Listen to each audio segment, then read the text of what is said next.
আমার হৃদয় মাঝে কাবা নয়নে মদিনা। कल तक जो बोल रहे थे कि एक आंख में काबा एक आंख में मदीना, और जो कल तक ये बोल रहे थे कि हम बंगाल को काबे की जमीन नहीं बनाएंगे, सब दोनों एक जगह बैठ के चाय पी रहे हैं। मैं चड्डा नहीं हूँ, मैं आपको जवाब नहीं दूंगी, मैं जवाब सिर्फ अपने क्षेत्र के लोगों को। चड्डा नहीं हूँ, चड्डी बन जाऊँ, ऐसी बात आप तंज कर रही थी। खत्म, ओके, टाटा बाय बाय, खलास। कि अपना काम बनता, भाड़ में जाए जनता। दोस्तों, एक शेर काफी मशहूर है। ये बंद कराने आए थे तवाइफों के कोठे, मगर सिक्कों की खनक देखकर खुद ही मुजरा कर बैठे। जी हाँ दोस्तों, ये शेर शायद सयानी घोष के ऊपर सटीक बैठता है।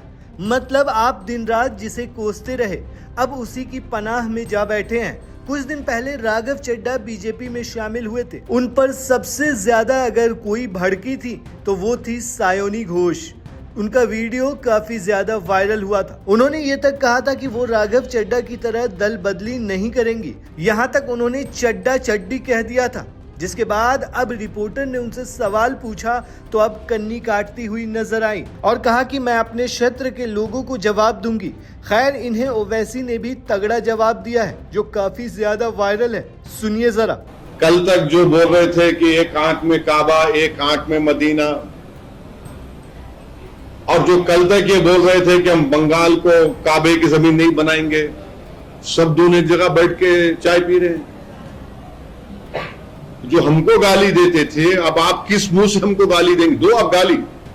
मुझे यकीन है कि आपको हैजे की बीमारी है, गाली दो, मगर ये बोलो अब इस पे क्या बोलेंगे आप? भाई, एक गवर्नमेंट को बंगाल की जनता ने वोट नहीं दिया, हफ्ता भर नहीं हुआ, पूरे कबूतर उड़ के भाग गए। पूरे कबूतर उड़ गए। वो गाना था ना, कबूतर आ आ, पूरे भाग गए। अच्छा, मैं मेरे बोलने पे तो नहीं गए ना।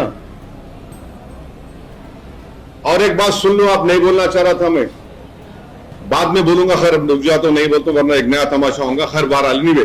अब जो मेरे को गाली देते थे, अब उनको बोलो क्या, कैसे जा रहे भाई? इसमें क्यों जा रहे हैं लोग? ममता बनर्जी इलेक्शन हारी मिस गवर्नेंस की वजह से। ममता बनर्जी इलेक्शन हारी करप्शन की वजह से। ममता बनर्जी इलेक्शन हारी कोई जमीन पे उन्होंने इंसाफ नहीं किया मुसलमानों से।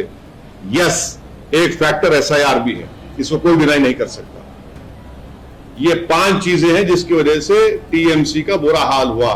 दरअसल दोस्तों, हुआ यूं कि बंगाल में टीएमसी की करारी हार के बाद अब 20 सांसद बागी हो चुके हैं।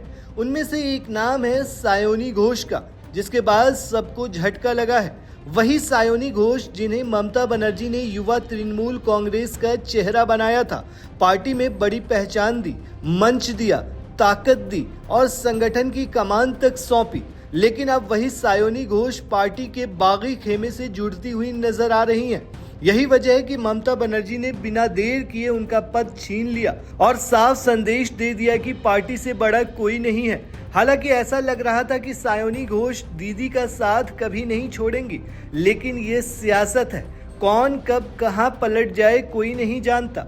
संसद में ममता बनर्जी के साथ बीजेपी पर तीखा हमला करने वाली सयानी घोष ने तकरीबन ममता बनर्जी का साथ छोड़ दिया है। कभी ममता बनर्जी की सबसे करीबी और वफादार नेताओं में गिनी जाने वाली सयानी आज बगावत की खबरों के केंद्र में है। सवाल उठ रहा है कि आखिर ऐसा क्या हुआ जो नेता कल तक ममता को बंगाल की सबसे बड़ी ताकत बता रही थी, वही अब अलग राह पर चलती दिखाई दे रही हैं। सयानी घोष का सफर राजनीति से नहीं बल्कि फिल्मों और टीवी की दुनिया से शुरू हुआ था। कोलकाता में जन्मी सयानी ने बंगाली फिल्मों और सीरियलों से पहचान बनाई थी। साल 2021 में ममता बनर्जी ने उन्हें राजनीति में उतारा और आसनसोल से विधानसभा चुनाव लड़वाया। चुनाव हारने के बावजूद पार्टी में उनका कद लगातार बढ़ता गया।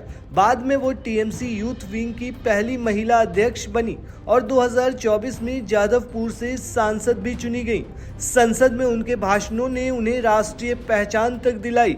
हिंदी, अंग्रेजी और बंगाली पर मजबूत पकड़ रखने वाली सायोनी बीजेपी और केंद्र सरकार पर खुलकर सवाल उठाती थी। यही वजह थी कि उन्हें टीएमसी की फायर ब्रांड नेता माना जाने लगा।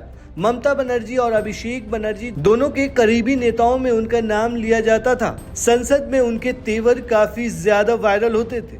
जिस अंदाज में वो अपनी बात रखती थी, सुनिए जरा।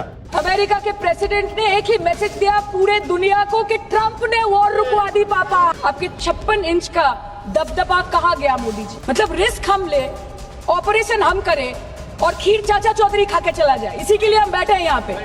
होम मिनिस्टर ने आज बोला कि हमने दुनिया के सामने पाकिस्तान को बेनकाब कर दिया। 124 बार मन की बात हुई गई, 125 बार हो जाती ना।